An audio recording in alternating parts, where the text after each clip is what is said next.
और लोकतंत्र में बात सुनना, बात मानना सरकारों का काम होता है, लेकिन सरकारों ने सारी हदों को पार करते हुए, केंद्र की मोदी सरकार ने, हरियाणा की खट्टर सरकार ने सारी हदें पार कर दी हैं।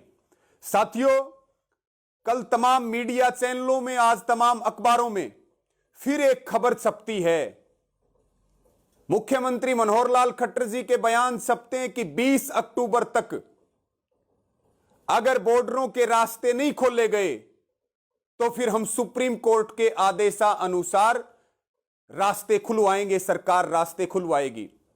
और इसके ऊपर संयुक्त किसान मोर्चा का बहुत क्लियर स्टैंड है।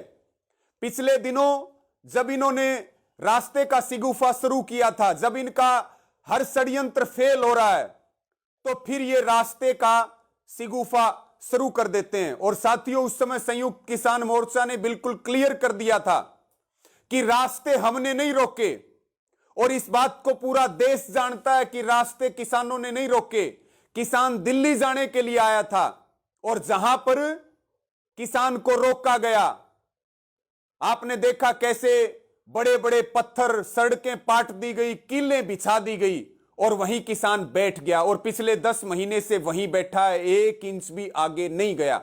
हम तो दिल्ली के लिए आए थे, दिल्ली जाने के लिए आए थे, रास्ते किसानों ने नहीं रोके। रास्ते सरकार के इशारे पर, हरियाणा सरकार और मोदी सरकार के इशारे पर रास्ते केंद्र की पुलिस फोर्स ने रोके, दिल्ली पुलिस ने रोके, हरियाणा पुलिस ने रोक रखे, हमने रास्ते नहीं रोक रखे। ये हम स्पष्टता से मुख्यमंत्री खट्टर जी को यह बात बताना चाहते हैं, वो झूठ बोलना बंद करें। रास्ते आपने रोके, रास्ते किसानों ने नहीं रोके। और संयुक्त किसान मोर्चा का बिल्कुल क्लियर स्टैंड है। पिछले दिनों भी जब सुप्रीम कोर्ट का झूठा नाम लेकर के और मीटिंग आयोजित की गई, सुप्रीम कोर्ट का नाम लेकर के, उस मीटिंग का भी संयुक्त किसान मोर्चा ने बाइकाट किया, बहिष्कार किया। और संयुक्त किसान मोर्चा ने साफ कहा कि अगर इतनी चिंता किसानों की है, इतनी चिंता आम जनता की है, तो फिर 3 काले कानून वापस लीजिए और एमएसपी का कानून दीजिए। हम खुशी खुशी घर लौट जाएंगे और जाकर के अपने खेतों में काम करेंगे, देश का पेट भरेंगे, देश का सम्मान बढ़ाएंगे। आप खोल दीजिए रास्ते। हम दिल्ली के लिए आए, हम दिल्ली जाकर के आंदोलन करेंगे।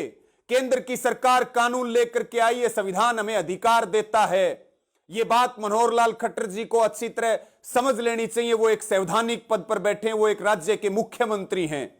उसके बावजूद अब दोबारा से फिर से गुफा शुरू किया गया कि कल गृह मंत्री से मिले, अमित शाह जी से, और रास्ते का फिर जो सिगुफा शुरू किया।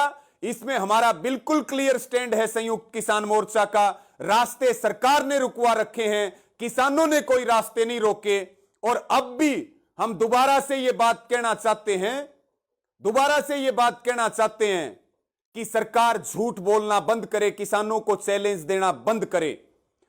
रास्ते को लेकर के किसी भी प्रकार की चेतावनी बर्दाश्त करने योग्य नहीं है।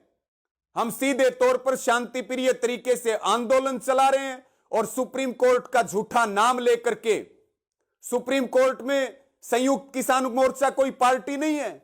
संयुक्त किसान मोर्चा के ऊपर बार बार सुप्रीम कोर्ट का झूठा नाम लेकर के जो हमले किए जा रहे हैं, यह बर्दाश्त करने योग्य नहीं है। और खट्टर जी, हम आपको यह बात क्लियर कर देते हैं, आंदोलन लगातार चलेगा, शांति प्रिय तरीके से आंदोलन चलेगा। बॉर्डरों की तरफ और बॉर्डरों पर एक भी ट्राली इधर से उधर नहीं होगी। यह बात आपको अच्छी तरह समझ लेनी चाहिए। यह षड्यंत्र रचना बंद कीजिए, झूठ बोलना बंद कीजिए। रास्तों को लेकर के अब जो है कोई हलचल बॉर्डर के ऊपर नहीं होने वाली। हमारी एक झोपड़ी, एक ट्राली इधर से उधर नहीं होगी। ये संयुक्त किसान मोर्चा का बिल्कुल क्लियर निर्णय है, बिल्कुल क्लियर स्टैंड है। और हमें बार बार भ्रमित करने की, जनता को बार बार गुमराह करने की कोशिश ना कीजिए।